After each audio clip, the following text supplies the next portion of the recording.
오늘 본문 이전에 이 아말렉과 이 세겜 사람들의 반역 사건을 다루고 있는 그 9장에 이어서 이 기드온이 죽은 이후에 자행되었던 이스라엘의 범죄에 대한 그 보응의 방편으로서 하나님께서 아말렉의 압제가 있게 하셨고, 또 그의 그가 죽음으로써 끝이 나고, 이제 이사갈 지파의 출신 사사 돌라에 의해서 다시금 이스라엘의 평화의 시대가 도래했습니다. 이러한 평화는 돌라 이후에 길르앗 출신의 사사 야일의 시대까지 계속해서 이루어졌습니다. 그런데 우리는 이 본문에서 아주 특이한 사실을 발견할 수 있습니다. 그것은 이 사사 돌라와 이 야일의 구체적인 행적들이 전혀 언급되고 있지 않다라는 것입니다. 이 의미 자체가 이 돌라와 그 야일이 그냥 별 볼 일 없었던 그 사사였기 때문에 그런 것은 아닙니다. 다만 사사기의 집필 목적, 그러니까 사사기가 쓰여진 목적 자체가 사사들 한 명 한 명의 위대성이나 그들의 행적들을 기록하기 위한 게 아니라 하나님의 계시에 의한 구속사를 밝히는 데 있었기 때문이다라는 거죠.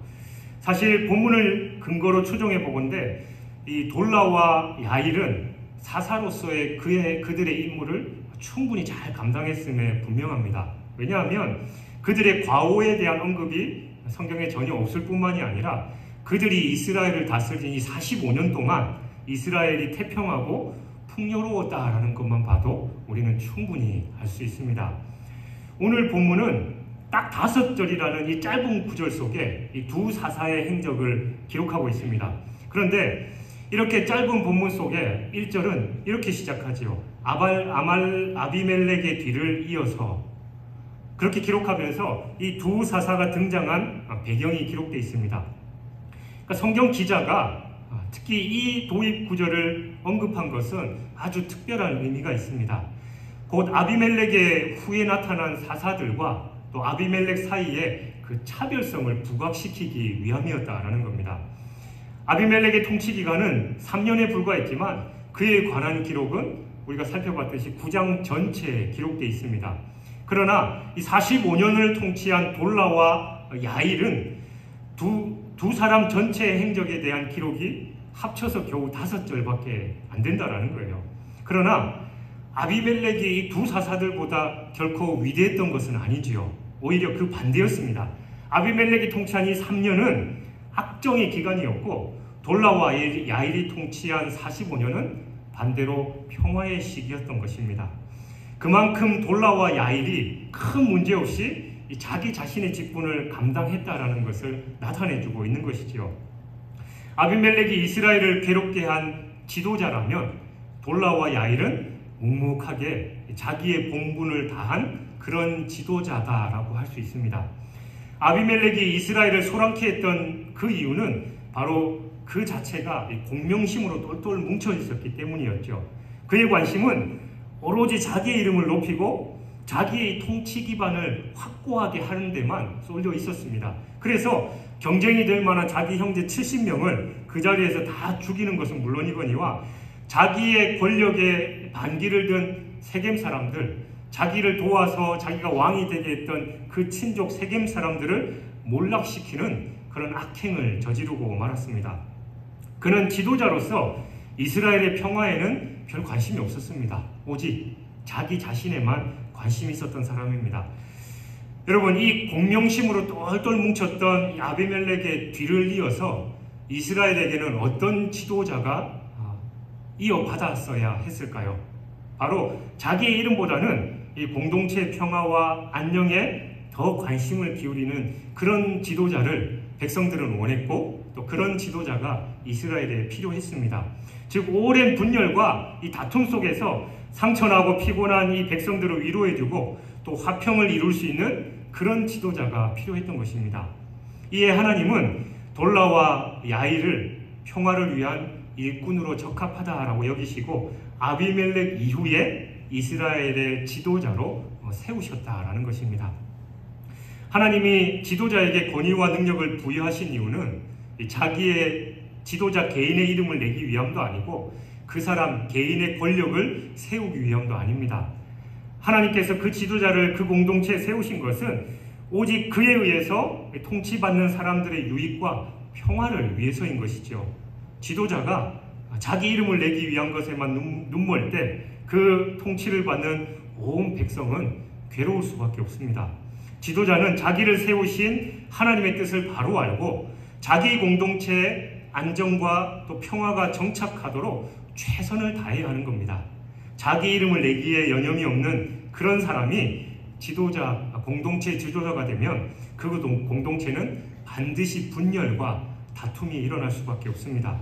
그러나 자기 이름에 초월한 그런 사람이 지도자가 될 때 그는 자기에게 부여된 그 권한을 공동체를 위해서 사용함으로써 그 공동체에는 평화가 이루어지게 되는 것입니다.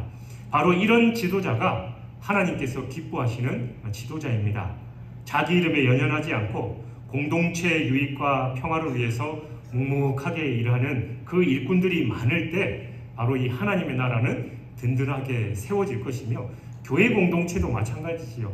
나를 알아주기를 원하는 사람, 또 내 이름을 드러내기 위한 그런 사람들이 아니라 보이지 않는 곳에서 묵묵하게 성실하게 그 직임을 잘 감당하는 교회 공동체가 많이 있을 때 교회는 든든하게 세워져 가는 것입니다. 여러분 1절에서 5절까지 이 5구절로 이루어진 본문을 읽고 여러분은 자연스럽게 무슨 생각이 드십니까?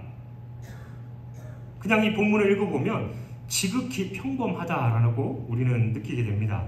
두 사사들이 활동한 시기 동안에는 특별한 역사적인 사건이나 사사들의 개인적인 업적도 전혀 기록되어 있지 않습니다. 돌라의 경우는 단 2절이고 야일의 경우는 딱 3절만 기록되어 있습니다. 그러나 이건 그들이 아무 일도 하지 않았다라는 걸 의미하는 게 아니지요. 1절에 보면 이스라엘을 구원하니라, 그리고 3절에 보면 사사가 되니라 라는 짧은 기록이 있습니다. 이는 두 사사들이 평범했지만 자신의 직분을 충실하게 감당했다라는 걸 잘 보여주는 표현입니다. 오히려 그들이 주어진 직분을 성실하고 또 묵묵하게 감당했기 때문에 이스라엘의 외부의 침입이나 내분이 없었다라는 것이지요. 이 두 사사의 말년 역시 아주 지극히 평범합니다. 그들을 장사 지낸 것에 관한 기록도 2절, 5절에서 각각 장사되었더라라는 이 하나의 서술어로 그칠 뿐입니다. 그들을 장사 지낸 그러나 평범하게 이 말년을 마무리한 지도자의 삶, 그게 더더욱 아름다운 법입니다. 기드온은 위대한 믿음의 용사였지만 축제와 또 축첩 등 오욕을 남겼으며 후대의 내분의 씨앗과 또 우상 숭배의 올무를 남겨서 정말 좋지 못한, 아름답지 못한 말년을 보낸 것입니다. 오늘날도 이 위대한 업적을 생전에 이루고서 말년을 잘못 보내 오명을 남긴 사람들이 참 많이 있지요. 반대로 자기에게 주어진 시대적 사명을 묵묵하게 감당하고 난 이후에 사라져야 할 때 묵묵히 사라지는 그 사람의 모습은 참으로 아름답습니다. 자기의 역할을 다한 후에 역사의 무대에서 조용히 사라지는 것은 지도자가 지녀야 할 아름다운 하나의 미덕인 겁니다. 우리는 대개 평범한 것에는 별로 관심이 없습니다. 이 사사기에 기록된 사사들 중에 기드온의 300용사, 그리고 맨손으로 사자를 때려눕힌 천하장사, 그 삼손, 이런 사사들은 많이 기억해도 오늘 본문에 기록된 돌라와 야일을 기억하는 사람들은 별로 없습니다. 아마 여러분도 돌라, 야일, 오늘 이름 처음 들어보신 분도 분명히 계실 겁니다. 그러나 유명한 것과 위대한 것은 항상 일치하는 것은 아닙니다. 항상 세상을 떠들썩하게 해야만 훌륭한 것이 아니다라는 말입니다. 여러분, 삼손을 보십시오. 그는 믿음으로 장렬한 최후를 맞이했으며 파란만장한 인생을 살았지만 그의 삶 전체를 보면 결코 훌륭한 삶이다라고 보기 어렵습니다. 그는 하나님의 뜻보다는 자기의 욕심, 자기의 정욕에 따라서 그 사사의 직분까지도 망각하며 살았던 그런 사람입니다. 영웅이 역사를 만들기보다는 역사가 영웅을 만든다라는 그런 말이 있습니다.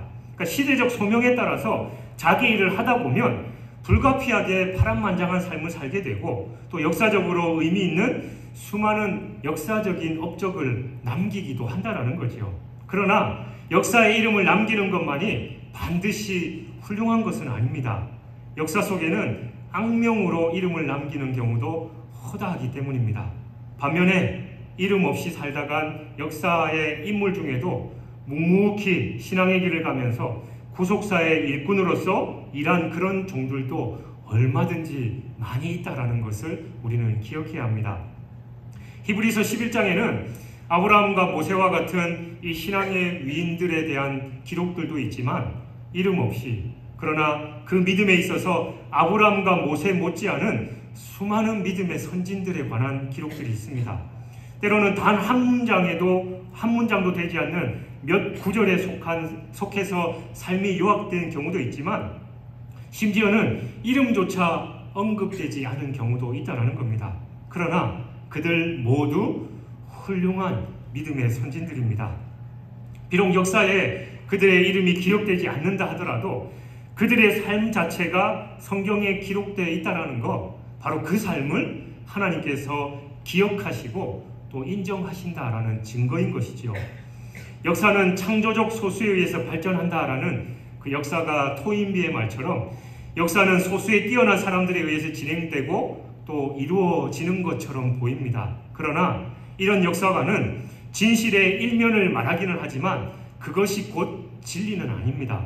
역사 속에는 이름 없이 빛도 없이 또 자기의 소명을 묵묵하게 다하고 간 그 많은 알려지지 않은 위인들이 있기 때문입니다. 오히려 역사는 묵묵히 진실하게 인생을 살아가는 그 사람들에 의해서 지탱되고 있다라고 해도 과언이 아닐 겁니다. 하나님의 일꾼들 중에도 그 업적과 명성이 후세에 널리 알려진 경우도 있지만 어떤 경우는 구체적으로 알려지지 않은 아주 작은 일꾼들도 있습니다. 아니, 그 사람들이 작은 일꾼이라고 표현하는 것 자체가 잘못된 것이겠지요. 위대한 인물이 되기를 꿈꾸는 것은 분명 나쁘지 않습니다. 그러나 평범한 일이라 할지라도 내게 맡겨진 일들을 믿음으로 감당하는 자의 삶, 그 또한 하나님께서 기뻐하시고 아름다운 법입니다. 먹고 마시고 또 우리가 살아가는 평범한 일상계에서조차도 하나님의 영광을 위해서 감당하는 그 사람, 바로 그 사람을 우리가 높이 평가해야 마땅할 줄 믿습니다. 1절에 보면 아비멜렉의 뒤를 이어서라는 말로 시작하고 있는데 이는 아비멜렉이 다스리던 시대가 가고 새로운 시대가 왔다라는 걸 표현하는 것이죠. 여기서 아비멜렉의 시대가 갔다라는 것은 폭정, 배반, 그리고 피비린이라는 그 동족 상잔의 시기가 지나갔다라는 것을 의미합니다. 그러니까 아비멜렉이 다스리던 이 3년간은 폭정과 배반과 살육으로 점철된, 그러니까 이스라엘에게는 참으로 피곤하고 힘들고 암울했던 그런 시기였습니다. 그런데 하나님은 아비멜렉과 세겜 사람들을 그 모든 악을 서로 싸우게 하셔서 벌하게 하신 후에 새로운 평화의 시기를 허락하셨습니다. 아비멜렉의 뒤를 이어서 하나님은 2명의 사사 곧 돌라와 야일을 이스라엘에 보내셔서 평화의 시기를 허락하신 것입니다. 그러니까 이 두 사사들이 다스리던 기간 동안에는 특별한 내적인 분열이나 외적인 침략도 없는 아주 평온한 시기였습니다. 이런 힘든 시기를 보낸 이스라엘 백성들의 상처를 치유하고 또 곤비함을 달래주기 위한 하나님의 따뜻한 배려였던 겁니다.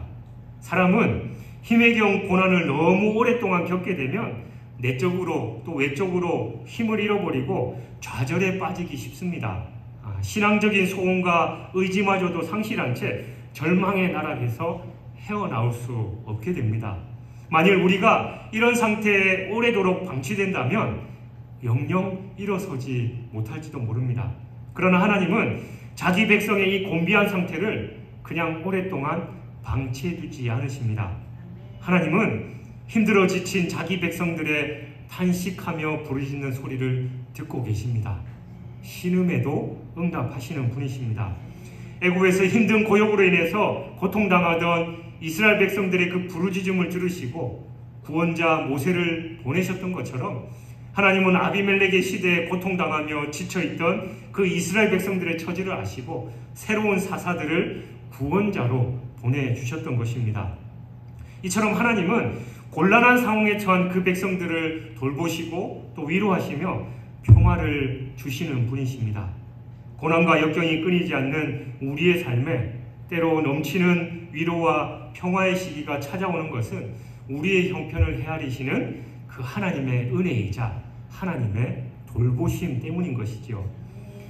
그렇다면 하나님께서 우리에게 이런 평화를 주시기를 원하시고 또 주실 수 있는 분이시라면 왜 우리의 삶이 항상 평화롭고 행복하지 않은 것일까요? 하나님의 뜻이 우리가 행복하고 평안한 거라면 항상 평안하게 해주실 수 있으실 텐데 왜 우리는 늘 고통 속에 힘든 일이 반복되고 또 이 코로나 때문에 너무나도 힘든데 그것뿐만이 아니라 거기에 대해서 또 우크라이나 전쟁이 발발해서 경제가 어려워지고 이토록 서민들이 살기에 힘든 상황이 됐냐라는 겁니다. 그건 다른 게 아니라 바로 우리의 죄 때문입니다. 참된 평화는 하나님과의 관계가 바로 서 있을 때만 누릴 수 있습니다. 하나님께서는 언제나 우리가 평화를 누리면서 살기를 원하시지만 우리의 죄가 하나님과의 관계를 단절시킬 때 결과적으로 그 평화도 깨지게 된다는 거죠.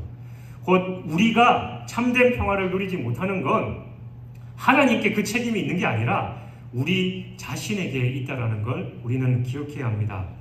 아비멜렉의 시대에 평화가 깨진 것도 바로 이스라엘 백성 자신들의 죄악 때문이었지요. 그러므로 우리는 우리의 죄를 회개하고 하나님 앞에 나아가 하나님과 더불어 화평을 누려야 합니다. 하나님과 우리 사이에 맡고 있는 그 죄의 담이 무너지고 하나님과의 관계가 회복되기만 한다면 우리는 평화를 누릴 수 있습니다. 우리는 우리의 삶은 고요와 안정을 되찾고 세상이 주는 것이 아니라 진정 하나님께서 주시는 참 평안을 누릴 수 있다는 것이죠. 하나님은 죄로 인해서 참된 평화를 잃어버린 인생들에게 평화를 회복시켜 주시기 위해서 평화의 왕이신 예수 그리스도를 보내주시고 우리 또한 평화를 위하여 불려주셨던 것입니다. 여러분의 삶이 힘들고 지치십니까?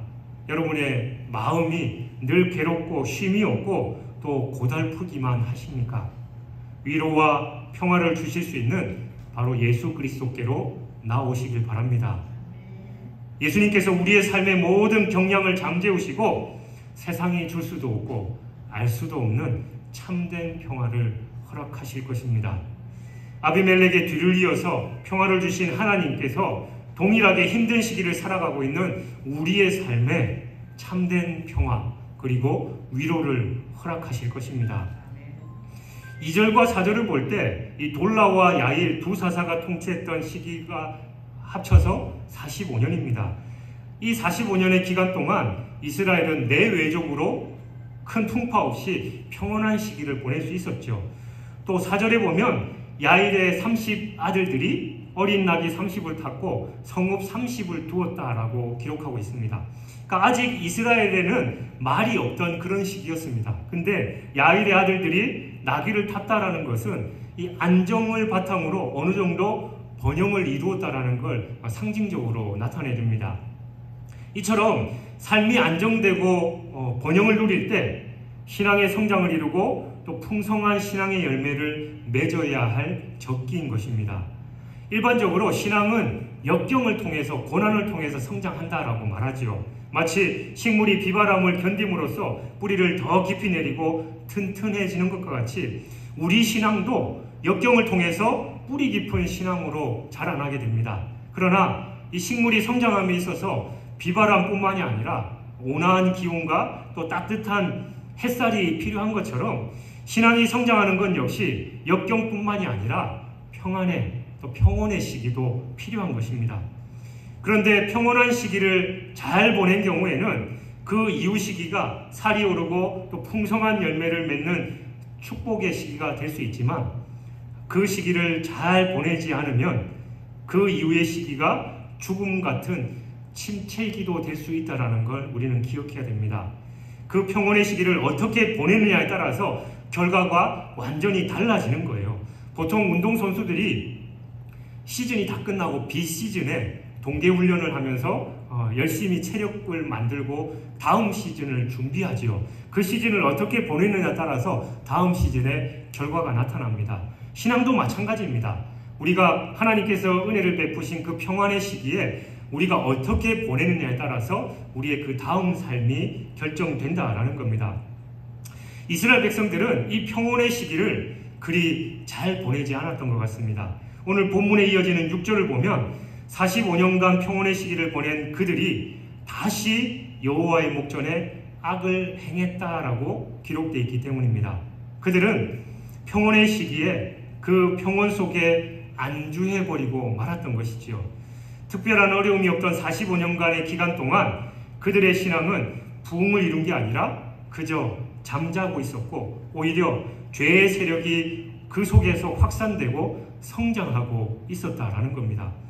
제가 늘 하는 표현이지만 우리의 신앙이 유지되기 위해서도 최소한 최선을 다해야 그 신앙이 유지된다라고 했잖아요.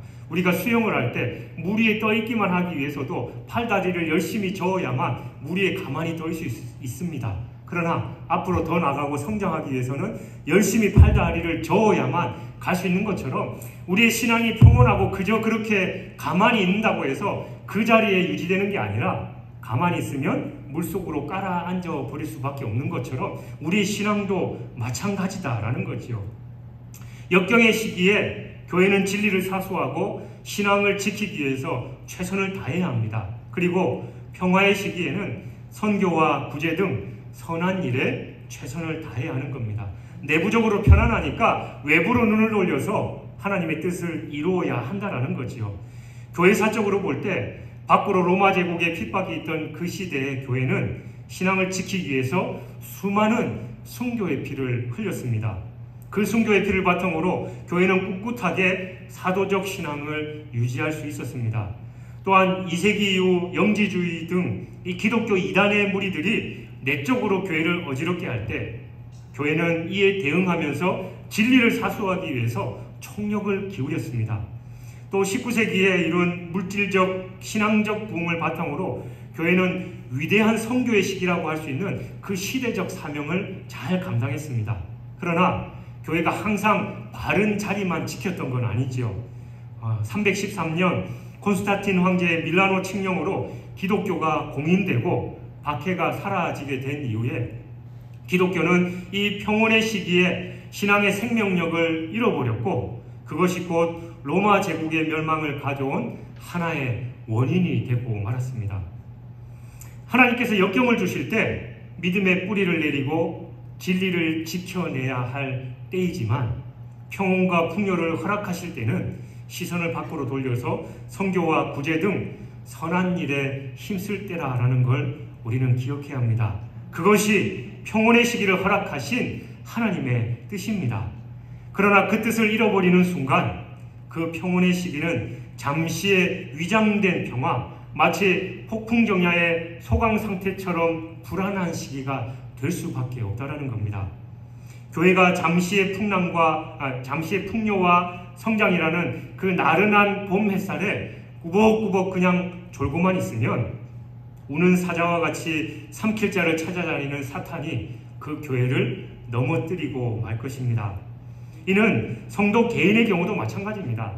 평온할 때 우리는 하나님의 말씀의 꼴을 부지런히 먹고 자라기에 힘써야 합니다. 하나님이 주신 힘과 재물로 하나님이 원하시는 그 일을 잘 감당해야 하는 것이죠. 경제적인 여유가 있으면 더 베풀기에 노력해야 되고 또 시간적인 여유가 있으면 교회 봉사하고 또 땅끝까지 이르러 증인되라 하신 그 사명에 받들어서 선교 사역에도 헌신하고 해야 되는데 이제 배부르고 등 따시고 하나님께서 물질적인 풍요도 주시니까 내가 즐기기에 또 여행 다니기에 또 내 가족들 먹고 마시기에 집중하면 하나님께서 언제 그것을 뺏어가실지 아니 사탄이 우리를 유혹해서 넘어지게 할지 모른다는 것을 우리는 기억해야 하는 것입니다. 하나님이 허락하신 평온의 시기에 신앙의 성장을 이루어야 합니다. 그럴 때 그 평화는 더 오래 지속될 수 있지만 만일 우리가 그 평온 속에 젖어서 안주하게 되면 언제든지 넘어질 수 있다는 걸 기억해야 합니다. 때를 잘 분별하시길 바랍니다. 그리고 그때 내가 어떤 일을 행해야 할지도 잘 살펴보시기를 바랍니다. 사랑하는 여러분, 우리가 세상에서 이름 내는 거 참 좋은 일이지요. 그러나 하나님 앞에서는 세상에서 이름 내는 것보다 더 중요한 일이 있습니다. 그것은 하나님께서 나에게 맡겨주신 일을 묵묵하게 잘 감당하는 것입니다. 세상에서 아무리 명성을 날린다 해도 그의 생애가 하나님의 뜻에 합당하지 않으면 그 미래는 어두울 수밖에 없습니다. 그러나 세상에서 인정받지 못하고 또 심지어 내 이름을 내지 못하는 평범한 삶을 살지라도 하나님께서 나에게 맡기신 일을 묵묵하게 그 자리에서 감당하면서 일생을 보낸 그 사람의 미래는 영광으로 가득 차게 됩니다. 그렇다면 여러분은 지금 무엇을 위해서 그렇게 열심히 수고하고 계십니까? 짧은 이 세상에서의 삶에서 이루기 위해서, 내 이름을 내기 위해서 그토록 노력하고 계시지는 않습니까? 아니면 영원한 복된 미래를 위해서 수고하고 애쓰고 계십니까? 돌라와 야일은 겸손하게 자기에게 맡겨주신 그 사명을 잘 감당했습니다. 그의 역사와 사적은 2절, 3절에 짤막하게 기록되어 있을 뿐입니다. 그들은 아비멜렉과 같이 왕으로서의 권위를 갖고자 백성들을 선동하지 않았습니다. 뿐만 아니라 명예에 얽매여서 자신을 위한 일도 하지 않았습니다. 다만 부르심을 받은 그 자리에서 아말렉의 사건으로 상처받은 이스라엘 백성들을 위로하고 또 치료함으로 맡은 바 사명의 충성과 헌신을 아끼지 않았습니다. 그럴 때 하나님께서 평화의 시기를 허락하셨다라는 겁니다. 이 평화는 하나님의 은혜였고 또 이스라엘 백성들이 하나님의 뜻에 잘 따르고 섬겼던 결과였습니다. 아마도 두 사사가 겸손하게 하나님을 섬기고 또 백성들을 신앙으로 잘 돌봤기 때문일 것입니다. 겸손은 하나님께서 가장 기뻐하시는 신앙의 덕목입니다. 교만은 멸망의 선봉이지만 겸손은 종기의 앞잡이다라고 성경은 말씀합니다. 항상 하나님 앞에서 그리고 사람 앞에서 겸손하게 하나님께서 맡겨주신 그 자리에서 최선을 다하시기 바랍니다. 그래서 하나님께서 여러분의 그 겸손과 헌신을 인정하셔서 여러분을 통해서 여러분의 가정과 섬기는 교회와 또 이 나라와 이 민족, 아니 전 세계가 참된 평화를 누리는 그 중심에 있는 저와 여러분 되시길 주님의 이름으로 축원합니다.